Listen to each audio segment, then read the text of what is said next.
Welcome back everyone, it's Eric from Rare Candy, and welcome back to part 3 of our post-rotation guide for the upcoming format. So if you guys have missed some of the other parts, I will have links down below in the description for you to check out some of the other cards that we are going to be keeping that are going to be staples for the new format. But today we're going to be going over the different mobility and switching options that we are going to have, since we did lose one or two that were pretty important. Definitely want to go over the ones here that we are going to be keeping. And of course, guys, this is also pre-Darkness Ablaze. These are the cards that we currently have that we are keeping going into the new format. So like I said, looking at switching options today, and we really don't have too many to talk about compared to the last couple parts of this rotation guide, but we do have some important ones I do want to go over. So first up, we do have Beware. So Beware says, as long as this Pokemon is on your bench, your active Pokemon's retreat cost is 2 less. So Beware does look a little clunky, but we have had a Dodrio in the past, which actually did see some play. Had this same ability. It was a very important card in the Vileplume Chandelure deck, all the way back from the Noble Victories format back in like 2011. So very important part of that deck. These type of effects haven't been too great since we've had very powerful cards in the meantime, like Floatstone. But right now, I think probably the best sort of retreat cost reducing card like this is going to be Air Balloon. Air Balloon does reduce by the same amount, but Beware is kind of unique because it's a persistent ability. You don't have to, if like you're a deck that wants to run like 3 or 4 Air Balloons, maybe there's a consideration for Beware here. Also, if we ever get another sort of deck like the Chandelure Vileplume deck that imposes item lock on yourself, Beware could also be good to kind of play around that, but that's kind of like a hypothetical scenario.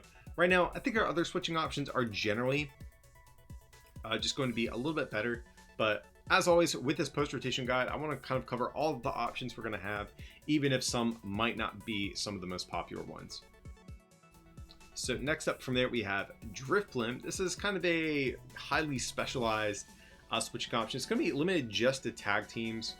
You can see the Raichu, Alolan Raichu there in the background. That's probably one of the more likely of candidates you would consider Drifblim for, since Raichu or Choo-Choo does have that attack that requires you to be on your bench, become your active. Generally speaking, I think Switch is probably just a little bit better than Drifblim. It is nice to have this just as a persistent ability that you can do every turn, which is really nice. So this could be good as maybe an option, kind of like Beware. If item lock does become very popular in the format, something like this could do a better job at allowing your Pokemon to switch around a little bit more. But I think generally speaking, our other switching options that are trainer based are a little bit better. So Scoop Up Net, this is kind of a healing card, kind of a switching option, kind of fills the role of both. I'd say more lately though, it's been more of a switching option, just because you're mainly using it to pick up things like Jirachi and other low HP, sort of like one prize Pokemon. But you put one of your Pokemon that isn't a V or GX in your hand and discard all attached cards. So like I said, this is mainly just kind of like a pseudo switch in a lot of decks. I expect that to be the same. Scoop Up Net, definitely one of the best cards we got in Rebel Clash, and I don't think it's going to change anytime soon, especially now that we lost a skateboard. If you do want to play a Jirachi engine, you're actually kind of forced to play Scoop Up Net. Your switching counts are going to be probably 4 switch, 4 Scoop Up Net, and your Jirachis from there. So Scoop Up Net still going to be good, still going to be one of the best ways to reuse those nice coming into play abilities that we frequently get on Pokemon. Of course, Granddaddy Switch. This card's been in the game since the beginning. I think this is probably literally like this and maybe like Full Heal are probably like the only cards that have always been in the game. Actually, maybe not even Full Heal. Maybe that rotated for a period. I forget, but Switch has literally been in the game since the beginning. Hasn't really changed. It's been a good card for as long as I can remember. And yeah, this card's not going to go away anytime soon. So just a nice generic switcher active with one of your bench Pokemon. Self-explanatory.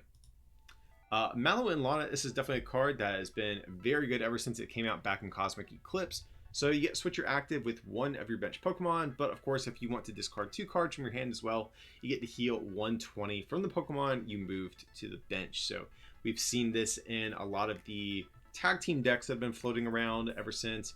Also some of the VMAX Pokemon could theoretically abuse something like this as well, since they have so much HP. So Malwan Lana is still going to be a good card going into the new format. We still have things like Eldegosphy to reuse this, Cynthia and Caitlin, etc. So Malwan Lana, still a great card going forward. Air Balloon, kind of like I said with Beware, does the same exact thing. It's a Pokemon tool card. But the upside to this over Beware, of course, it's just a trainer card you can throw down whenever you want.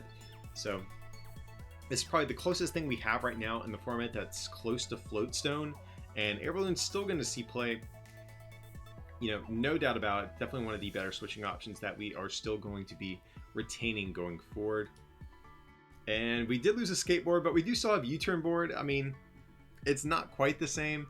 You know, your Jirachi engine still doesn't work with something like this, but it's kind of similar. They both reduce your retreat cost by 1, but the upside of the UTurn Board is that it goes back to your hand whenever it is discarded from play, which is really nice. So, of course, like I said, guys, the skateboard's gone. This is not going to replace that, but certain decks still might consider something like UTurn Board for those low retreat cost decks that might want just 1 or 2 switching cards. UTurn Board is probably going to be a good consideration for those. And from there, guys, I mean, that's it. I mean, losing a skateboard was probably the big one. But luckily, we still retain most everything we need for our decks to be pretty mobile. Switch is going to be the big one. Luckily, we just got the Scoop Up Net card. And I think we just have, in general, enough different sort of switching options to ensure any deck that wants switching options is going to have the type that they are going to be able to most easily be able to abuse. So, like I said, nothing too groundbreaking in our switching options, but nevertheless, it is important to know what we are going to have in the format. So, with that being said, guys, I'm going to wrap this one up. Definitely one of the quicker parts of the rotation guide coming that we've done so far. But coming up, we still have several more parts detailing some other important staples that we are going to have for the new format. So definitely be sure to check this out when they go up. I will have a link down below in the description for whenever they do. But of course, guys, if you did enjoy this content, feel free to like and subscribe and consider supporting this channel as well by becoming a patron over at patreon.com/rarecandytcg or by picking up some merch from our online store, rarecandytcg.com. It would mean a lot. But as always, thanks for watching, and we'll see you next time.